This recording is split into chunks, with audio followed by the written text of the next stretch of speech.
la première partie du cours sur les différentes catégories de rêves prémonitoires qui se réalisent. Alors, il faut savoir qu'il y a 4 catégories de rêves qui se réalisent, et cela provient de l'expérience personnelle et des témoignages que j'ai reçus par rapport à des gens, et aussi par rapport à des rêves aussi que j'ai faits où je constatais que les rêves des gens ne se réalisaient pas tous dans l'entièreté. C'est-à-dire qu'il y en a qui vont faire des rêves qui se réalisent de manière complète, et d'autres qui vont faire un rêve mais qui se réalisent pas totalement. Et les gens, quand on parle d'un fait par rapport au rêve ou à l'interprétation des rêves, ils veulent toujours avoir ou chercher une source. Sachant que c'est pas possible en fait d'obtenir pour chaque sujet de l'interprétation des rêves des sources. Il y a des choses qui sont de l'objet en fait de l'expérience en fait et de l'analyse aussi.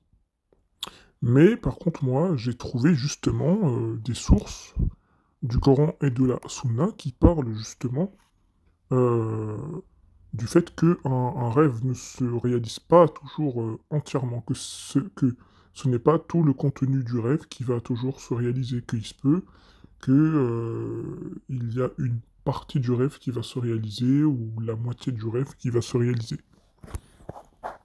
Et pour cela, nous allons lire dans un livre qui traite de l'interprétation des rêves en rapport avec la Sourate Yusuf sur Amazon.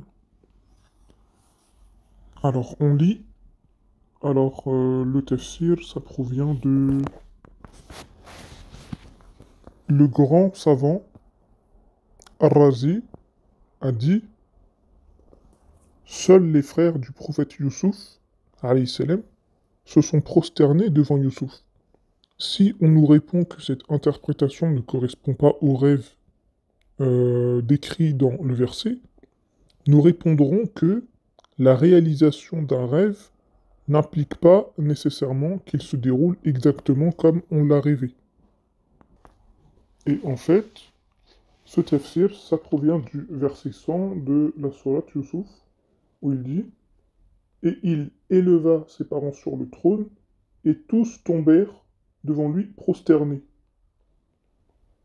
Alors, il y a divergence sur cette interprétation euh, du verset, où il y en a qui disent qu'ils se sont tous prosternés devant lui, et d'autres disent qu'il n'y a que les frères qui se sont prosternés, en fait, euh, par rapport justement au rêve du prophète Youssouf sur la lune, le soleil et les étoiles qui se sont prosternés en fait devant le prophète Youssouf. C'était le rêve quand il a fait au tout début, quand il était tout petit, lors du verset 4 de la sourate Youssouf, où il raconte à son père Yacoub: ô mon père, j'ai vu en rêve 11 étoiles et aussi le soleil et la lune, et je les ai vus tous se prosterner devant moi.